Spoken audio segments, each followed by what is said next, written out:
अर्जुन को बस दूर से देखती रहती थी।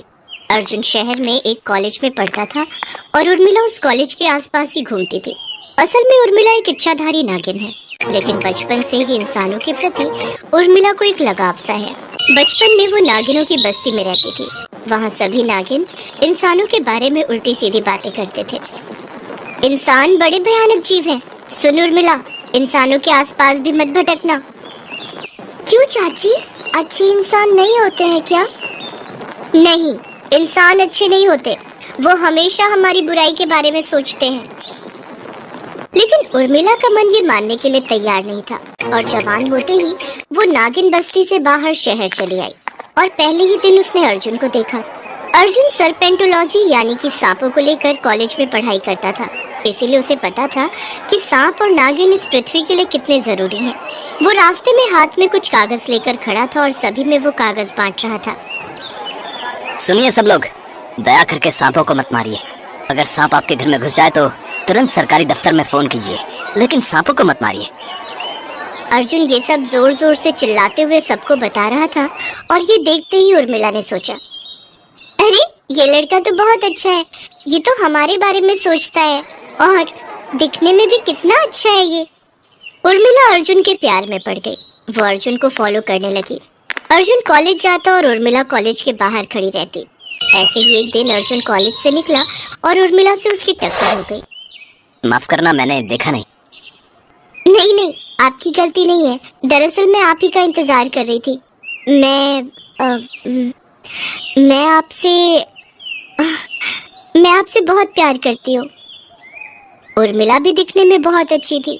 अर्जुन ने भी हाँ कर दिया और ऐसे ही दोनों में प्यार का सिलसिला चलता रहा। और कॉलेज खत्म होने के बाद ही अर्जुन ने उर्मिला से कहा, उर्मिला, क्या तुम मुझसे शादी करोगी?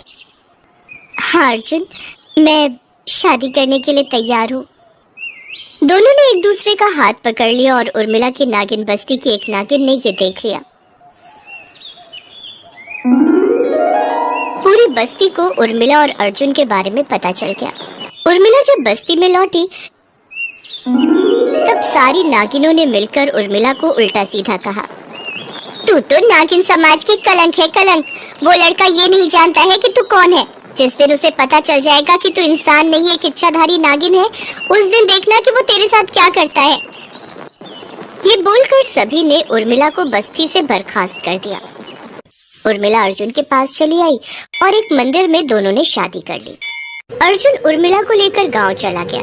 पूरा दिन बस में बैठने के बाद उर्मिला को बहुत गर्मी हो रही थी। अर्जुन, मुझे बहुत गर्मी हो रही है। हाँ, जाओ नहा लो बाथरूम में। उर्मिला बाथरूम में चली गई और बाल्टी के पानी से नहाने लगी, लेकिन उर्मिला का मन नहीं भरा। उफ, कहाँ मैं तालाबों में तैरती थी और यहाँ मुझे बाल्टी के पानी से नहाना पड़ रहा है। ऐसे ही रोज नहाना पड़ा तो मेरी तो हालत ही खराब हो जाएगी। नहीं नहीं, मुझे तालाब ढूंढना पड़ेगा। उर्मिला नहाकर निकली। उसकी सास ने खाना परोस दिया। खाना खाकर सभी सो गए। अर्जुन भी सो गया। तभी उर्मिला चुपके से उठी और अपने नागिन अवतार में आई और फिर खिड़की से बाहर चली गई। बाहर थोड़ी दूर जाने के बाद ही उसे एक तालाब दिखा। अरे, यहाँ एक तालाब है, मैं इसी में कूद जाती हूँ। उर्मिला इंसान के रूप में आ गई और तालाब में तैरने लगी। बड़ा मजा आ रहा है। कहाँ बाल्टी का पानी और कहाँ तालाब। अच्छे से नहाने के बाद वो वापस चली आई। किसी को कुछ पता नहीं चला। उसने मन ही मन में सोचा, अब से मैं यही करूंगी, रोज रात को तालाब में नहाने चली जाऊंगी। उर्मिला ये सोचकर खुश हो गई। अगले दिन भी उर्मिला ऐसे ही रात को नहाने के लिए निकल गई और इसी तरह कुछ दिन बीत गए। लेकिन एक दिन उर्मिला रात को तालाब में नहा रही थी और इधर अर्जुन की नींद टूट गई। अरे उर्मिला कहाँ है? उर्मिला, उर्मिला, कहाँ हो तुम? अर्जुन उर्मिला को ढूंढने लगा। कमरे के बाहर जाकर जोर जोर से उर्मिला को बुलाने लगा। आवाज सुनकर उसकी माँ जानकी उठ गई। क्या बात है बेटा, इतनी रात को चिल्ला क्यों रहा है? उर्मिला कमरे में नहीं माँ, पता नहीं कहाँ है। अरे, इतनी रात को कहाँ जाएगी वो? ठीक से नहीं देखा होगा तूने। ये बोलकर जानकी और अर्जुन कमरे के अंदर गए और देखा कि उर्मिला बिस्तर पर आराम से सोई हुई है। ये रही बहू, मैंने कहा था ना कि यही होगी। क्या हुआ माँ? अभी तो तुम यहाँ नहीं थी। ये क्या बोल रहे हैं आप? मैं तो यहीं पर थी आपके पास। अच्छा, तो फिर मुझसे कोई गलती हो गई होगी। अर्जुन सो गया। उर्मिला ने अपने ही मन में सोचा, आज तो बाल बाल बच गए। अगले दिन उर्मिला फिर से नहाने के लिए खिड़की से बाहर चली गई और आज भी अर्जुन की नींद टूट गई। अरे आज भी उर्मिला नहीं है? नहीं नहीं, ये तो मेरी आंखों की गलती नहीं हो सकती। मुझे जानना पड़ेगा कि उर्मिला कहाँ है। अर्जुन चुपके से घर के बाहर निकल गया और देखा कि उर्मिला तालाब में नहा रही है। अरे वो रही उर्मिला, लेकिन वो इतनी रात को तालाब में नहा क्यों रही है? अर्जुन एक पेड़ के पीछे छुप गया। नहाने के बाद उर्मिला चलते हुए घर के पास आई और नागिन बनकर खिड़की से अंदर घुस गई। अर्जुन ने ये देखा और उसके होश उड़ गए। अरे ये क्या, उर्मिला एक इच्छाधारी नागिन है? अर्जुन तुरंत कमरे के अंदर घुस गया। उर्मिला, तुम एक इच्छाधारी नागिन हो, लेकिन ये बात तुमने मुझसे छुपाई ही क्यों? आप सब कुछ जान गए? हाँ, मैंने आज सब कुछ देख लिया। मैंने सोचा था कि मेरी असलियत जानने के बाद आप मुझसे प्यार नहीं करेंगे। ऐसी बात नहीं है उर्मिला, मुझे सांप और नागिनों से बहुत प्यार है। आप मुझसे अभी भी प्यार करते हैं? हाँ उर्मिला, हाँ, लेकिन तुम बाहर नहाने क्यों जाती हो? मैं नागिन हूँ ना, बाथरूम में नहाकर मजा नहीं आता है, इसीलिए मैं रोज तालाब में नहाने के लिए चली जाती हूँ। ये सब बातें चल ही रही थी कि इतने में जानकी आ गई। वो बाहर खड़ी होकर सब कुछ सुन रही थी। मैंने सब कुछ सुन लिया है बहू, तुम एक नागिन हो। एक नागिन को मैं बहू के तौर पर स्वीकार नहीं कर सकती। बेटा, इस नागिन ने तुझे अपने जाल में फंसाया है। नहीं माँ नहीं, ये मुझसे प्यार करती है और मैं भी इससे प्यार करता हूँ। नहीं, ये सब झूठ है। मैं अभी गांव वालों को खबर करती हूँ। जानकी ने गांव वालों को सब कुछ बता दिया। गांव वाले गुस्सा हो गए। अर्जुन उर्मिला को लेकर भागने लगा। भागते भागते वो दोनों नागिनों की बस्ती में चले गए और उनके पीछे पीछे पूरा गांव हाथ में मशाल लेकर हाजिर हो गया।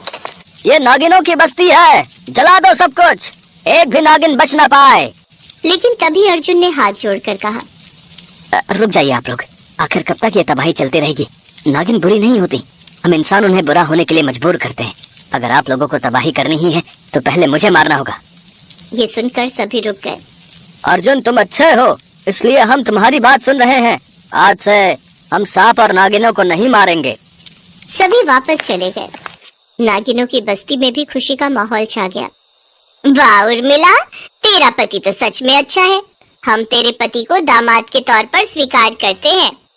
नागिनों ने भी अर्जुन को अपना लिया। इसके बाद अर्जुन ने एक घर बनाया और उस घर में उर्मिला के लिए एक स्विमिंग पूल भी बनाया ताकि उर्मिला आराम से खुले में नहा सके। और ऐसे ही सभी खुशी खुशी रहने लगे।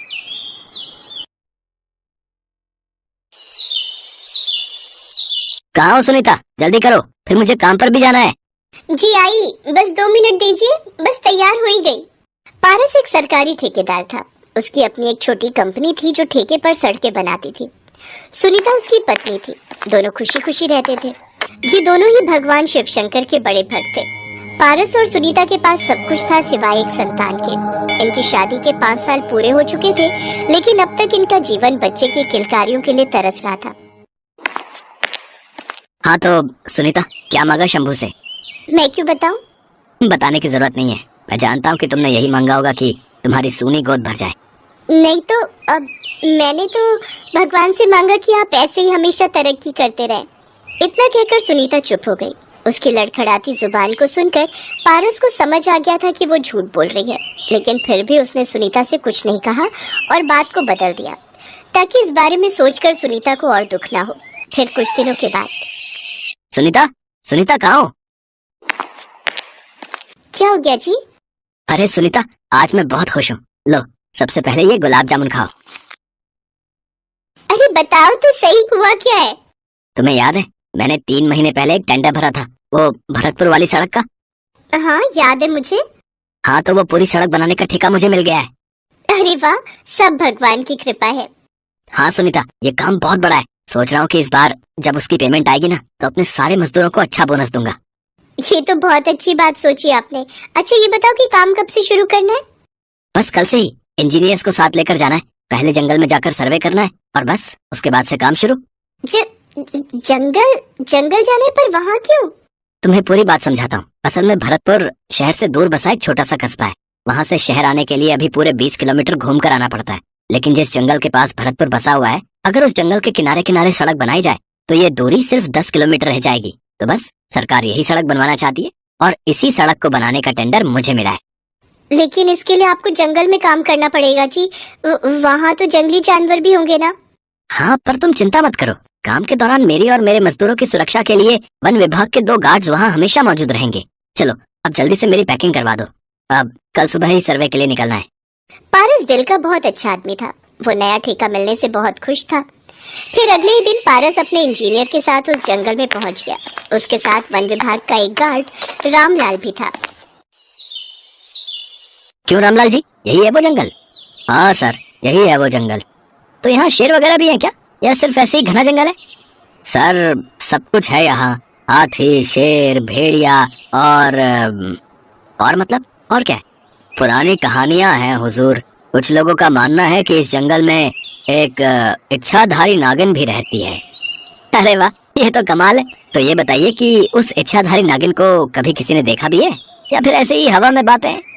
अब सुना तो है कि गांव के 2 लोगों पर जब यहाँ जंगली भेड़ियों ने हमला कर दिया था, तब वो आई थी उन दोनों को बचाने। अच्छा, पर हमने तो हमेशा सुना है कि नागिन, खास तौर से इन इच्छाधारी नागिनों को हमेशा इंसानों से बदला ही लेना होता है। अब नहीं सर, ऐसा नहीं है। अगर आप उनका नुकसान नहीं करेंगे तो वो आपको नुकसान क्यों पहुंचाएंगे भला? हाँ रामलाल जी, ये बात तो आपने ठीक कही। अच्छा रामलाल जी, अब चलते हैं यहाँ से। इंजीनियर बाबू ने सर्वे कर लिया होगा, और फिर कल से पेड़ों को काटने का काम भी तो शुरू करना है। पारस और रामलाल वहाँ से चले गए। अगले दिन सुबह से ही मशीनों से पेड़ों के कटने का काम शुरू हो गया। तभी पारस ने अपने मजदूरों से कहा, मेरी बात ध्यान से सुनो सभी लोग। जहाँ जहाँ निशान लगा है उससे बाहर एक भी पेड़ नहीं कटना चाहिए, ठीक है? सड़क अपनी जगह है, लेकिन जंगल को ज्यादा नुकसान नहीं होना चाहिए।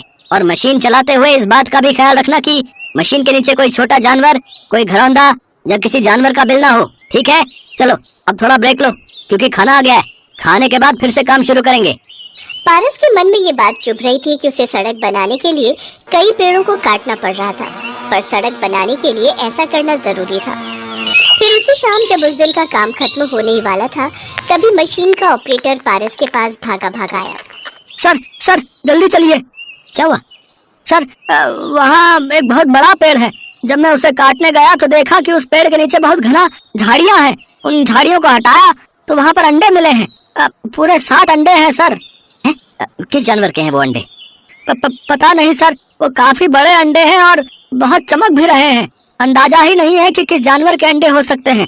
आप चल के देखिए ना सर। ऑपरेटर की बात सुनकर पारस उस पेड़ की तरफ चल दिया। उसने देखा कि वाकई पेड़ के नीचे एक बिल जैसा बना हुआ है, जहाँ सफेद रंग के चमकदार 7 अंडे रखे हुए थे। पारस ने फिर तुरंत रामलाल को बुलवाया।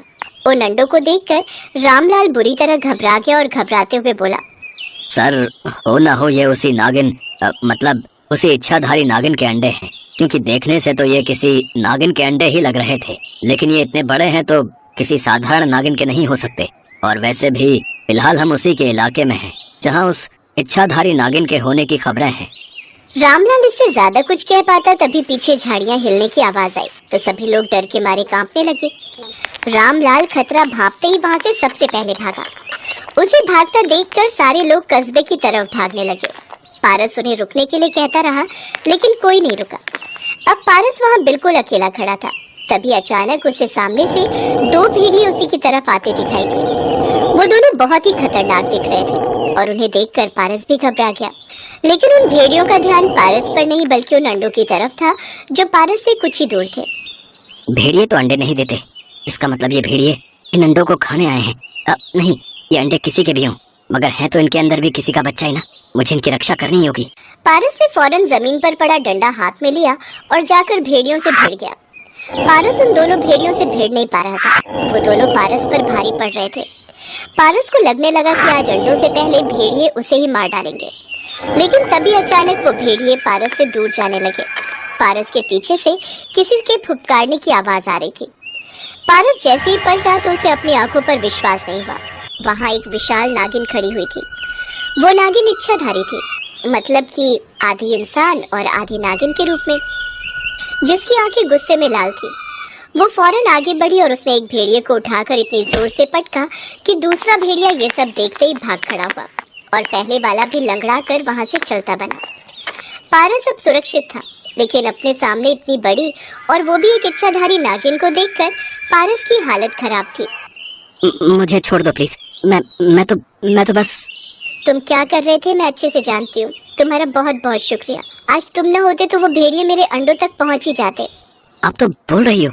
ओह हाँ, मतलब आप तो बोल भी सकती हो। आप चिंता मत करो, आपके अंडों को कोई कुछ नहीं करेगा। मैं अपने सारे लोगों को लेकर यहाँ से चला जाऊंगा। नहीं, तुम अपना काम करते रहो। तुम नहीं बल्कि मैं अपने अंडे लेकर यहाँ से चली जाऊंगी। वैसे भी अब ये जगह मेरे अंडों के लिए सुरक्षित नहीं, लेकिन जाने से पहले मैं आपको एक भेंट देना चाहती हूँ। आप एक काम करिए, इनमें से एक अंडा आप ले जाइए, मेरी तरफ से भेंट समझकर। अब नहीं, मैं नहीं ले सकता। वैसे भी मैं क्या करूंगा इस अंडे का? मुझे सांप पालने का कोई खास शौक है भी नहीं वैसे। ये मेरी भेंट है आपको, तो आपको इसे लेना तो होगा ही।